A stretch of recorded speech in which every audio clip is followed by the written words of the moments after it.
Hello everyone, welcome to the Model 3. I've had the car for about a week now. I thought I'd come on here, just give not really like a in-depth review, but maybe some of my initial thoughts about this car.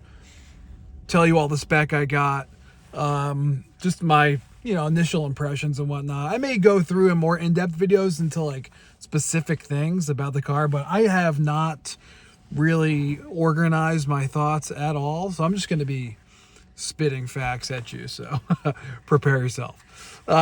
So as you may have seen from my other video, long story short, my red 2017 Model S 75D was deemed a total loss after a seemingly minor accident back in September. And I was kind of, in a way, grateful that the timing worked out, that I was able to pick up this Model 3 at the end of the year and take advantage of all the various incentives that were out there. Unfortunately, I missed like the 0% APR by I think 3 or 4 days, which sucks to say the least. But I'm pleased with the rate I got given the environment we're in, and I actually did do 0 down on the car. And worked out fine. Sidebar, my general thoughts about auto loans is I do take the term out 5-6 years and to keep the payments down. Just personally, I would rather have a low payment and then when I'm able to put more money towards the principal to help reduce the interest charge. But again, I'd rather have my money, invested somewhere else. I can generally get a better return elsewhere, at least right now, versus, paying $30,000 cash for a car and having all that money just disappear and not be, really useful. Anyway, got 0 down and, everything worked out great. I got a great deal with the insurance company in terms of the cash payout. Very pleased. It was very far above what the trade-in value was for my car. So to be honest with you, the accident, huge headache for sure, but it was probably the best thing that could have happened to my car, mainly because I was planning on trading that vehicle next year when the battery warranty was up, which I still had another 12 months on that battery warranty at the time, and I didn't really want to hold the car past that point. To be honest with you, like it would have 150,000+ miles at that point. I just didn't want any crazy unexpected thing to come my way with that vehicle. So happy to be in this Model 3. By the way, I have 50,000 mile basic warranty, which covers, basically like, the interior of the car, the steering wheel malfunctions, the seat brakes, stuff like that. And then there's actually now for the Model 3, which I think is new in the past several months, 120,000 mile battery and motor warranty, which I think is great because I'm doing 30,000 plus miles a year. And so knowing like I'm going to be able to drive this car for 4 years and have full coverage on those very expensive items, just great peace of mind. So that used to only be available to the Model S and X, the 120,000 mile warranty, but now it's available for the 3. So that's awesome. The car itself, what can I say? I love the interior of this car. I love the perforated seats. They are, I previously had a 2021 Model 3, which I was leasing before I got my Model S. But it's super comfortable. It's a little more bolstered than the older Model 3, which I kind of like. It's a little more reminiscent of my Model S, which I had. Rest in peace. But the seats are super comfortable. The interior feels a lot more premium than the older Model 3. Sorry to grab the camera again. They have this cloth material is really nice. This, fake leather stuff just basically surrounds the entire cabin of the car. Kind of a cloth headliner and all. That's the only thing. I wish there may be some other option for the cloth headliner, but I'm not complaining. This is the base, the base model car. What do you really expect?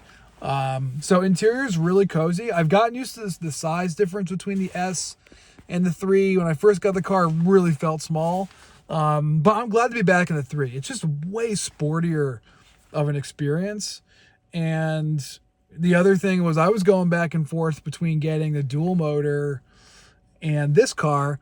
And I'm glad I saved I don't know how much the difference is. Probably $5,000 or $6,000 difference between the dual motor version and the rear wheel drive version. But this car is plenty fast. Don't let anyone tell you otherwise. Like, the performance must be insane. But I wanted more of an efficiency spec car. It feels like a performance car still. I mean, it's, Tesla's like nailed that aspect of it. It will rip around for sure. So, I mean, I think the 0 to 60 is like 4.9 seconds in this car, which, the torque is what's really impressive, and the handling is very good. So, those two things combined, I think, really make for a super enjoyable driving experience. Other little Model 3 bells and whistles that I noticed were different, not too much. Like the steering wheel, I've gotten used to the no stock design, and I put another video, I made like a short video talking about the drive stock situation, and the software takes care of everything so well. I'm super impressed. Software, huge upgrade for me going from my Model S. I mean, there's just a lot more bells and whistles with the new Model 3. It's nice to be able to take advantage of that sort of stuff. My kids love the rear screen. I love how you can control the rear screen from the front of the car, and do that, at any point in time. It's super easy to do. And you can pump the audio directly to the back. And I think you can also set up Bluetooth headphones and whatnot. So, I mean, it's great for like long trips that we've been taking. Really no complaints about that whatsoever.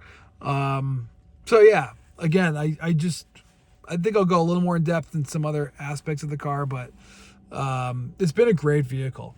Two things that just came to my mind. Suspension, honestly, I'm surprised I didn't talk about this first.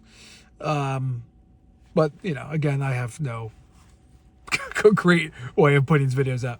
The suspension has been dramatically improved in this car. I would not really know I was driving a Tesla because I've driven a 2021, I've driven my 2017, I've been in like a 22 Model 3, and a 21Y.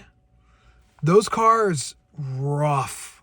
I mean, my S was better because it had air suspension, but I mean, it was still rough. This car, like, you kind of get a sense like you're driving around the same areas around your town every day, like, and you kind of know like, oh, there's some bumpy roads here or a railroad track or something like that. The absorption by the suspension is remarkable. It feels way softer. It's way smoother. The quietness, I think, of the interior also helps. It's very quiet. I think all these windows in the car now have double pane glass, and I'm sure they beefed up the acoustic insulation in the door panels and whatnot to really make it like a homey experience. So those two aspects, were important to me. I mean, I do a lot of driving, and it sucks commuting in a car that has a rough suspension. I mean, if you're driving a sports car, that's another thing, but this is not that type of vehicle for me. Although it's certainly a great experience driving it. So those two things, quietness of the interior and the suspension, major plus. Super happy about those two items. But yeah, the styling of the car is beautiful. I love the redesigned front end. The back end is pretty similar. Like, side profile of the car between the two, between the older Model 3 and this one is pretty similar. But yeah, I love the spec I got. I'm glad I got black. And to be honest with you, this seat material must be different than the old Model 3 seat material, because I remember, like, if I were to like take my finger and like wipe it on my old Model 3 black seats, I could see all the oil and dirt and everything come off onto the seat. And these actually stay really clean. I'm actually really surprised. They should be dirtier at this point, and I haven't cleaned them. And also, like, the side door and, some of the stuff is like subject to kind of like smudging with the black.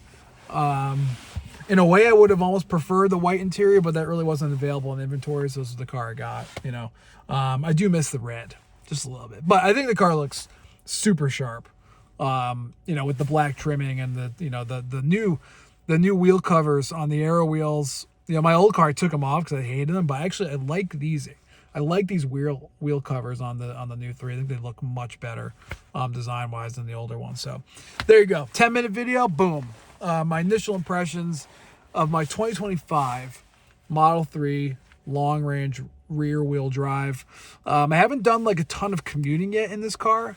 I go back to work pretty heavily next week, so I'm real curious to see like what the efficiency numbers are like. That's what I know a lot of the nerds on here are interested in. So looking forward to getting that stuff back to you, like how the battery range has been in general and like the differences between the two. Because I should have dramatically better efficiency and range than my old Model S. I would struggle to do round trips to and from my workplace. So I don't think that's going to be the case at all with this car, which is exciting. So should be able to save some money on the charging front, you know, with all that. So yeah, cheers. Happy New Year, everyone. And I'll see you in another video. Later.